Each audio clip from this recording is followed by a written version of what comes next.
Hi, Josh. Good morning. So, what we're up to today? Today, let's talk about mystery.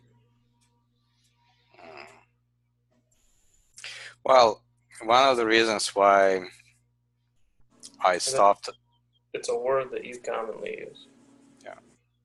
one of the reasons why I stopped talking about the force, the source, God, and things like that, because these are loaded terms, but that is not even the worst of it. The worst of it is that through the veil of thought forms, through the veil of our mind, our ego and our personalities, we really cannot understand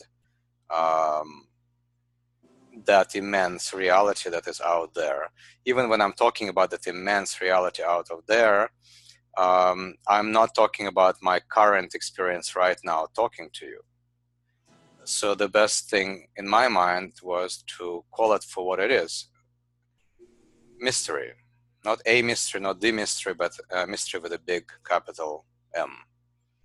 I just don't believe that we can really understand what it is. We can feel what it is. We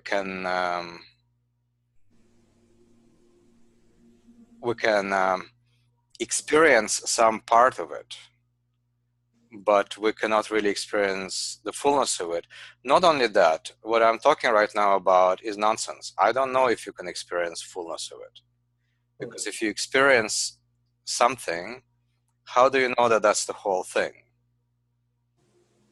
And if you experience the whole thing that you think is whole thing, how do you know that this is just some small part of some huge, immense something out there? So that doesn't mean that we shouldn't experience it. Doesn't mean that there's something wrong about it. It's just we should not talk with high degree of egoism or high degree of confidence about something which we don't really know much about. And that's what I was trying to bring out.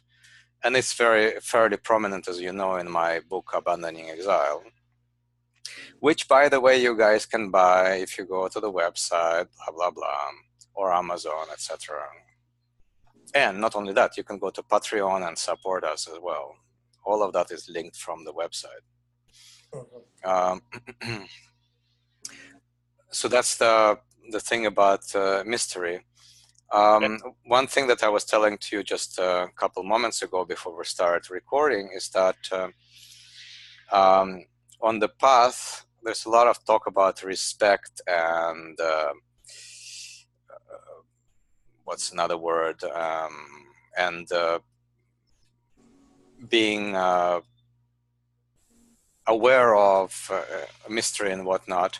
It's really in any kind of teaching, whether it's teaching or just talking, we need to be aware that there is an entity out there that is immense, powerful, literally can kill you if need be.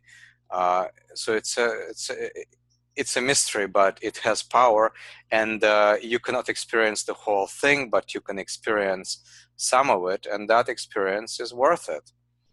And a lot of that experience comes to us from undergoing a certain kind of learning that is not a standard kind of learning. It's a learning that requires opening yourself up to a certain intention. And in many traditions, the intent or the intention is equivalent to that mystery, God of force or source. I think mystery is a good word for it. It has a proper connotation, especially in English.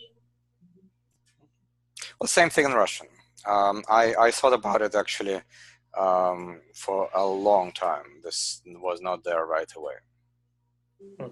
But it clicked at a certain moment. I just said, this is the easiest thing in the world. What's the word in Russian? Taina. It's similar to a secret. But mystery in English comes from Latin mysteria, which this is, don't hold me to it.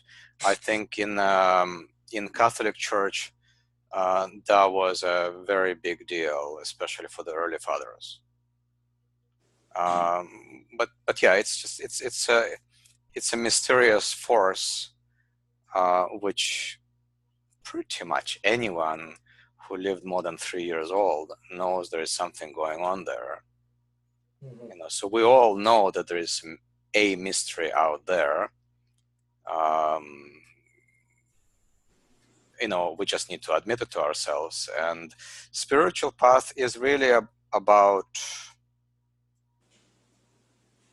I don't want to say studying, it's tuning into that somehow. Well, as you alluded to before, it's a certain kind of learning. We have lots of different things that we can learn. There's modalities within learning. So, there's physical learning, there's intellectual learning, there's well, it's a learning of unlearning. It's like if most of the learnings that we are exposed at is about like receiving some kind of information. Here it's also about receiving certain kind of information, but it's more so at opening yourself up to learning how not to interfere with that mystery that wants to come through you. And that's where it comes from. And like we start talking about the guru principle, which is also another thing that I think a lot. And all of us have that teacher within. And in some people it's well expressed, and other people it's not as well expressed. But any person who have lived on this planet for a while knows that sometimes something takes over and you start talking amazing stuff. So suddenly a wisdom within you awakens, and you like the kind of conversation, kind of presentation you can give, like you start asking yourself, my God, where did I have that? How did that have it? Where did I get it from? Frankly, this is a common experience for me. It's like when I read the 2 books that I have completed, I don't believe I wrote them. I mean, it's like, seriously, this is too well written for someone like me. And because a lot of that writing, well, pretty much the whole thing is trying to activate that teacher principle within you, which is the same thing as becoming aware of mystery and letting that mystery speak through you. And being aware that even though that mystery speaks through you, it's not the complete thing. The book is not complete thing. The teaching is not complete thing, because I don't know what complete thing is. I can't know as a human being, limited human being as I am. I can't know. I just don't believe I can. But if it happens, I'll welcome it. I don't know how that would be. So going back to the learning thing is that it's not about accumulation of knowledge. It's about learning how to be open to life. And frankly, the common definition of spirituality, being, present in the moment, blah, blah, blah. This is all about that. Being open to the present moment. It's just there are different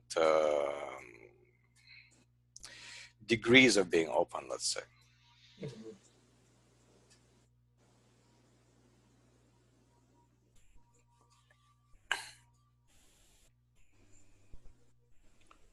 Another common word that's used is surrender. And most other learning is building, accumulation. So, yeah, I'll make one comment. The thing about surrender is that in English language, it has a little bit of a negative flavor. I would say let go and let it be. It may sound very new age and hippie-ish, but it's basically realizing that mystery is fully capable of making your life a lot better than you can possibly plan it to be yourself, and jumping in that flow. And you know, when we're very young, we can sense that flow better, but it's not very focused. And as we get older, it gets more and more focused. And as it gets more and more focused, we also lose our connection to mystery. And the trick, the art of living is to, you know, be able to switch from one thing to another.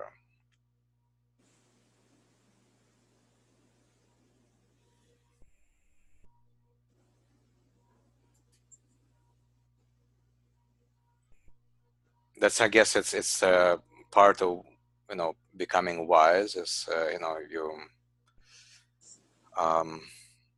are both very focused on what you want, but what you want has been so surrendered to mystery that it is really intention of mystery coming through you. And this is the funny thing for me, is that I'm realizing that mystery's intent is always coming through you, whether you're aware of it or not. So it's kind of like you don't have to do anything, because it's just going to happen anyway. But if you are aware of it, your path becomes more conscious. It's, you know, the metaphor they talk about is like you travel life on a train with windows closed and windows open. So if the windows are closed, that's unawareness. And if the windows are open, then there's all this beautiful scenery on there that you can see. But both of these paths are good.